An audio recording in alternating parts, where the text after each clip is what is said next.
Live from Atlanta, Georgia, it's the Zach Ballinger Show, where we help you find your direction through purpose and passion. My name is Zach Ballinger. I am your host. Thank you guys so much for joining us today. We really do have a special guest. Before we jump into that, I just want to let you know we are streaming via YouTube. So if you got any questions, feel free to put them in those comment box and we'll get to them right at the end of the show. Also, before each show, you guys can always email me at zach@zachballinger.com. Ask those questions. We'll make sure to get them to our guests each day we have the interview. So without further ado, Patricia, thank you so much for joining the show this morning. Thank you for inviting me. So Patricia, let's jump right in here. What is exactly your title, your job? What do you do? Okay. I'm a library director. And of course, the director manages the whole library pretty much. We're a one-person library. So I'm doing checking books in and out, doing all the paperwork, looking for grants, which is very hard to do, looking for donations, working with the community, getting things to happen with the community that includes the library, and just getting along with everybody the best you can, especially the patrons, getting to know them. Gotcha. And, so just for my audience out there listening, you're actually in a small town library setting. Now, does that vary between libraries, of course, in the size, more, I guess, the bigger the library, the more support staff and the more resources? Right. With a small library, you're just by yourself and you're stuck with it all. But if you go to a bigger town that's 30 minutes away, they've got a staff of 10 people doing each different job that I'm doing all of it by myself at one place. Gotcha. And how long have you been a director of library? 3 years now. Gotcha. And what do you like most about it? What are you passionate about? The passion of it is with the kids and everything, getting them into books. I enjoy seeing kids get excited over the books and doing things with them, because we don't have that much nowadays with the COVID and everything. But beforehand, I had one patron I loved dearly. He was checking out 10 books a week. I couldn't keep him in books for his age range because he's between 3rd and 5th grade range. So it made it kind of hard keeping those kind of books for him, especially when he was reading them all the time. But it excited me to see a kid to be that excited over books. He was picking that over TV and video games. Wow, that's awesome. Which is very rare. Very rare. Now, let's dive off of that a little bit because, that's kind of one of my things that I mentioned in my book is that I don't think we read enough anymore. And so you probably can see that at your library. What is the importance of reading at a small age for these kids? Oh, it means a lot for a small age. Because, when you start reading to them, that's the best time. And my point of view of it, because, when I was pregnant with my kids, right when I found out, I was reading to them then and everything. And I always try to get parents to bring the kids in because we'd try to do story time for the kids and everything. Sometimes we did good and sometimes we didn't because lack of scheduling or figuring out how to schedule with our hours and parents' hours. But it's very important. And, something that some people have a little bit of hard time answering sometimes. Other people, they're like, oh, I know what it is. But what's something that people should know about your job that you may not like or maybe that's kind of difficult to do in your role? What's difficult? I guess dealing with certain patrons sometimes. It can be a challenging situation, especially I've put it to where we don't really talk politics in the library because it can get heated because people don't want to just listen and just go on. Sure. So that's mainly the only issue I really have. The first day I came to library director, There was a fist fight. And I was like, really? So the bad part is it was grown men in their 50s. Wow. So I was like, this is not how your first day is supposed to start. Well, thanks for sharing that. And so what made you decide to get into this career? How did you go from where you were 3 years ago to being a library director? Well, at first, I was just being a substitute with it.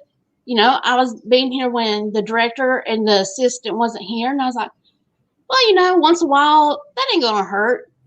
Well, when her assistant moved on, I took his spot and everything. And then I was like, well, this ain't too bad.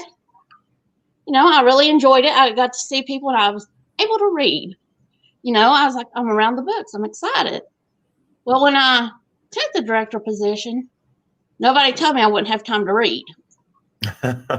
So I don't get the time that I used to have to read. But I enjoy it. I enjoy interacting with people and everything, finding out what books they like. Because when it's time to order books, it's like a kid in a candy store. But you're having to pick out certain books to make that person that which patron would really enjoy. So it's like you just give them joy when you see those certain patrons come in and say, do you got a new book yet? And you're like, yes, I got it put to the side for you. And it's exciting to see that. But the thing is, it's a lot of older people that still read.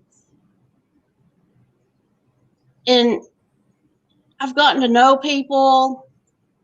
I'm not very much in publicity or nothing. I'm pretty much, I stand back and just be hid and everything. But I just like seeing the smiles on the people when you're able to give them something so little, which is really a lot for a book. It pays off. That's awesome. Thanks for sharing that. And, you kind of explain the duties and the job, but it might be kind of a little bit redundant question, or probably could change every day. But, walk us through a day in the life of a director of libraries. So you get up in the morning, you head to the library, go. What do you do during the day, a typical day? Oh, typical day. Well, yesterday, I'll talk about it. Yesterday. Sure. Okay, I'm going through the mail, and I had an issue with this program called E-Rate that we have to fill out paperwork for them.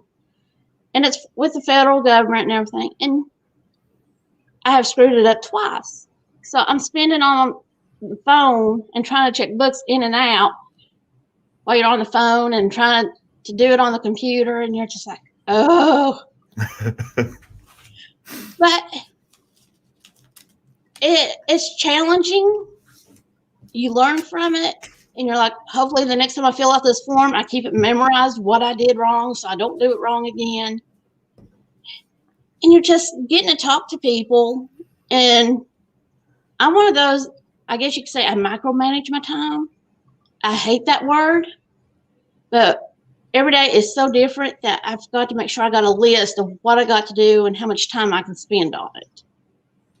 Because some things take an hour or two, but I don't have an hour or two to spend on it. So it's just micromanaging it to get it through the best you can. Because, lunchtime is here in front of my desk. I've got an office, but can't sit in an office if you're librarian one. So everybody gets to watch what you're eating, and they're saying, well, why didn't you bring extra? And they're like, well, I didn't expect anybody to pay attention to my food. But yeah, that's pretty much a typical day. We're putting books up and doing paperwork that is overwhelming at times. Because like today, I have to do my board member report, and I've got the quarterly report I have to do for the state that's due. And you can't do it not until the first of the month, and you're like, oh boy, excitement time. But it is what it is, and you just go with the flow of it, because you don't know really what's going to happen from one minute to the next when you're in the library. Every Yeah. day is different. Yep. And I would say, also that if someone's out there listening and they, you know, first of all, work in a library to see if it's something you'd like to do, kind of like you did. You Right, did it part time or you did it substituting in there, but also getting your hands, actually doing the work, seeing what it would be like, and then you move up to be a director, like at your level, and then realize once you do become a director, there's going to be a lot of paperwork you need to do, a lot of other things that you're going to be managing that right, you may not see it right now looking from the outside. You may just see like your passion is books, and that's right. okay if your passion's just books, but you really have to be, if you're going to be a library director, you have to direct things just like your title says, and Right. that's keeping up the books, that's helping patrons at a small Right. library, and that is seeing the day-to-day operations are running smoothly. Right. So I mean, especially because with me, I have to make the programs happen. So I'm a one person, so I'm having to make programs come alive, and you just hope people will come to them. Because like this evening, we have a paint class at 5:00 and everything. And then, let's see, Saturday, we're collaborating with Morgan County together. They're doing a literature live scene at Frozen Head. And we're on the last scene of 'Twas the Night Before Christmas. That's our scenery, the last one. And you got to make sure it's getting you out there to let you know, hey, the library's still around. We still exist. I mean, yeah, we can get you Tennessee Reads for free, and you can read it on your Kindle, your phone, your computer. But in my eyes, I prefer a book. But I mean, every day is something different, and trying to keep it in order, it's asking a lot sometimes. It can be overwhelming when you're by yourself doing it. And if you don't have someone else to help you and everything, like I have an assistant that helps me. She doesn't do the paperwork, but she does the cleaning and putting up the books for me, which is a big help alone. right. It's because I remember when I was the assistant, I was like, oh, this is cool. I just get to clean, put up the books, chit chat with everybody. When I became a library director, I was not really trained. The lady that was supposed to train me, she had 3 days to train me, but 2 days of it, her dad was in the hospital. So I went on 1 day of training, and it's been winging it ever since then. Well, and absolutely. And you just talk about that. That's what happens in our real world life, is that a lot of times our jobs might become before us, an opportunity might happen. But we've got to take that opportunity, and we may only have, like you said, a couple days training. You may have to do on the job training. A lot of times nowadays, companies are expecting you to learn a lot quicker, Yes. not just at the state level or the government level, but the corporations are expecting you to learn, the stuff that you used to do in a month in a week now. And so I think you're exactly right by highlighting some of those things that you did. Did you have a career? Think back. We're going to rewind your life a little bit, put you in a time portal, send you back to elementary school. Was there a dream job that you ever thought about when you were little that, hey, I wanted to do that? Can I identify anything in your past like that? When I was in high school, we had to take, what was it called? Study class. Well, I did mine in the library and everything. So Mr. Wilson at the high school at the time, he taught me how to run the library. And I was like, well, this ain't so bad. This is pretty cool, Of course, we checked out books the old-fashioned way compared to nowadays. But I was like, I could see myself being a librarian. But did I imagine it happening? No. No, because my life, I imagined being a lawyer. So this is totally like a 360. Sure.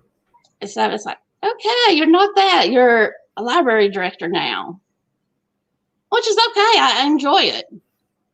You can tell. you can meet so many people, and it's fun to meet new people. And some people comes like family,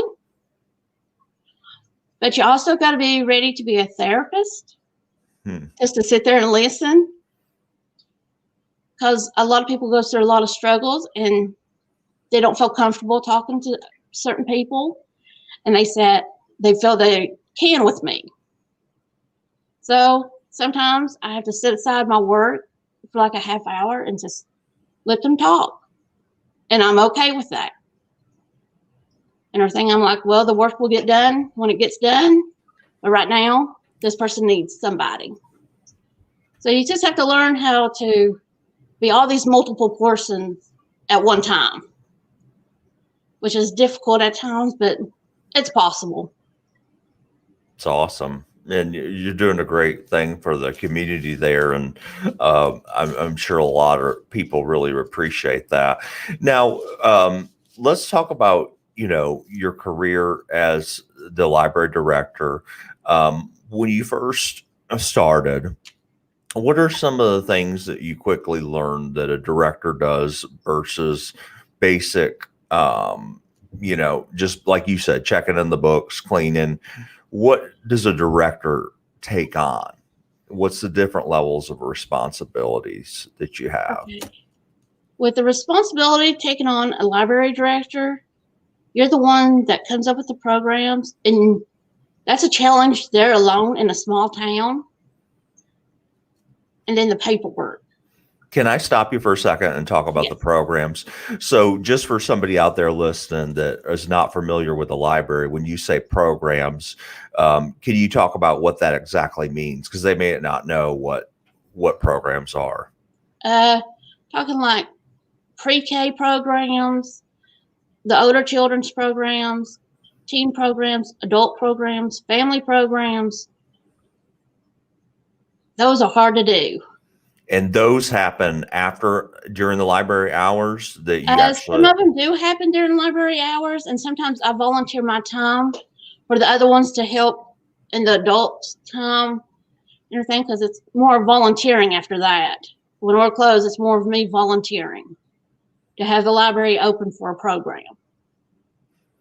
And I don't think a lot of people realize what kind of services because even I forget about the library because I'm just so used to, if I see a book out, I buy it, or, and a lot of times people in small communities can't do that. Even in large communities, to go to the library just seems like it's kind of an outdated practice. And I think we need to get more in tune with that. It's an inundated practice, and there's a wealth of resource there that we can tap into. And, that's what I mean by these programs. If you're out there listening, these programs are designed for different ages, and even some of the bigger libraries that I know do resumating, right? Because the career thing's my passion, and they even help some days here in Atlanta with your resume for free. And so all these resources are available to the public. I don't think we take advantage of them a lot. You're hosting these programs, and they're designed for different ages. So let's say a parent, a single mom that's, can't, struggles with those skills. As kids are getting more advanced, they're learning technology. I mean, some of that things they do on their phones, I have no idea what they're doing. So, and that's the way the library, these programs can kind of help not only parents, but they can help people development too, right? These type programs. Right. Because, there's times I help people fill out job applications, especially because, sometimes wording it a certain way, it could just say, oh, I don't want you here, So you're having to figure out how to help them word to get them noticed. And I double check people's resumes. I help them file for unemployment. It's little things like that makes a librarian kind of happy, because I have picked up a lot of knowledge in the past 3 years on how to help people in other aspects than what you normally would see. Because, there's been times we offer basic computer classes. And what amazed me, I had more people in their 70s and up wanting to learn that when nobody else was willing to. But it's exciting to see them learn the basics of the computer. You can see the joy. It's like a little kid learning something, learning how to ride a bike. They're getting the excitement of learning, oh, this is how we do this. So we do a lot to get people into the library. We're always willing to help. I mean, we got free Wi-Fi. So that's the plus there alone. I mean, you get to check out books for free, DVDs for free. I mean, yeah, you have a small fine, 10 cents a day compared to some big town libraries that charge $1 a day. And then, of course, we still fax. That still happens, and we're just always helping people out the best that we can. And if I can't figure it out, I'll get on Google and I'll type it up to figure it out. Because when COVID hit and people started filing for unemployment, there was a word, I can't remember what it was, but I thought it meant something else. But when I got on their website, it didn't mean what we all thought it meant. I was like, well, that's kind of contradicting here and stuff, because you look it up in the dictionary, it's the meaning that we all think, but not the meaning the government was using. Right. Yeah, Patricia, this has been great. Thank you so much for donating some of your time today. I want to get to some of these questions that did come in, and maybe you can help, maybe you can't. Sometimes we don't know, like, areas of study. It's been 19 years since I've been to college, so sometimes when somebody asks me about GPAs and courses, I'm like, I don't even remember. So that's okay, but we'll fire away here. So somebody writes in, they live in a big town and they want to be a librarian. How would you go about doing that if you were them as a student? You would check to really see if they're even open, got any job openings and everything, really, because I know a lot of libraries have to have, the director has to have a college degree. With a small town library, I didn't have to have a college degree, which kind of make it a little bit simpler for me. But they expect you to have a college degree and to know how to do everything already without being trained. And I pity them. And so, because you don't really get that experience. Even as an intern, you don't really get the experience what a director does. I mean, you see what goes on and you help out, but to really see what the director's doing, it's like a closed area. Like, you don't need to know this. You're not the director. You're not going to get to know this. It's a challenge. And there's usually not many openings for libraries because a lot of people don't run to them that fast because you don't get paid much. Well, I don't get paid a lot because I'm in a small town. In a bigger town, you probably get a nice amount for an hour, but really think, are you willing to be a library director, to do all the work and everything, and just work with it, work with setbacks that can happen. Very simple, you'd be thinking, oh, this is going to happen, and then all of a sudden you have to do a setback. Like, okay, I got to rethink this now. It's a challenge, but if you're always up for a challenge, take the job. I mean, really, if you love books and love being around people, take the challenge that's going to come at you. Good advice. I just want to add a couple of things on there too for that, particular student or professional is that, if you're not sure if you want to do that particular career, like Patricia was saying, the best way to do it is either intern, maybe get a part-time job, maybe hang out a little bit in the library. Like she said, first they have to have job openings, but also networking inside that library, making sure you get to say hi, connecting with them via LinkedIn, whatever it may be, find yourself in there. And if you're reading books, my guess is if, your question is you want to be a librarian, you're passionate about books, you're in the library a lot, probably reading, that's a great time to start networking with some of those people in there.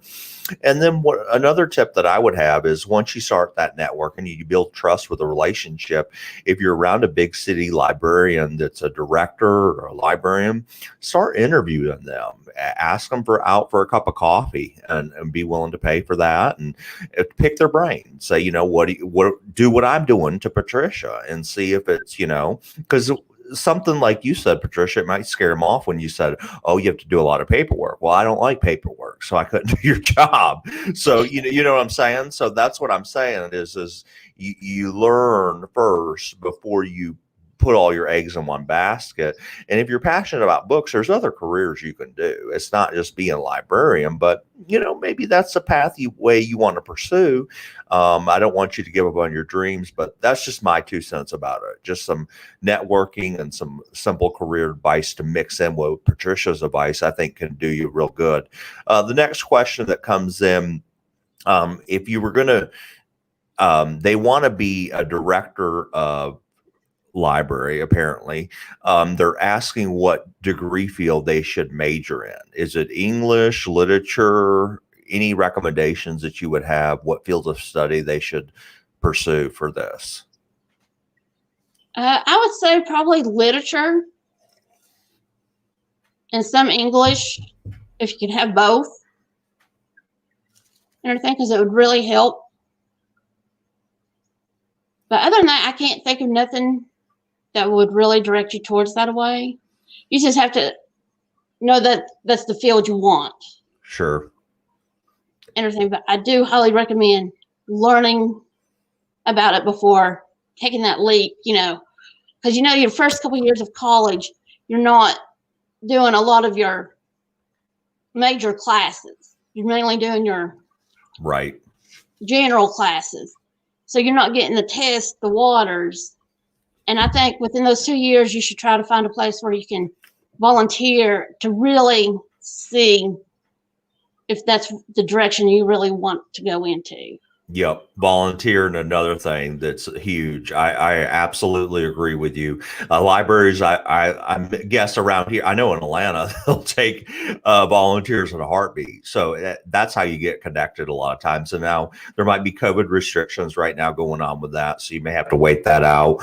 But like you said, volunteer in your community before you even go in. And if you're doing a major, they actually have librarian different fields you can get your 4-year degree in. I know that like library integral services, they call these different fancy names, but yeah, there's actually library degrees. But like Patricia said, English, literature, maybe even history, if that's something you want to go down and pursue your degree. And you may decide to change your mind, which a lot of us do. I have, Patricia has.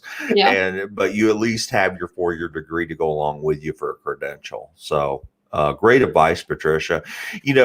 Thank you so much for hanging out and answering these questions. This has been a real pleasure for me. Having somebody in this career field, it's kind of unique now, like you said. A lot of people forget about libraries, so I'm so glad that you were able to join the show and share your expertise and knowledge. Thank you for inviting me. All right, have a good day. You too.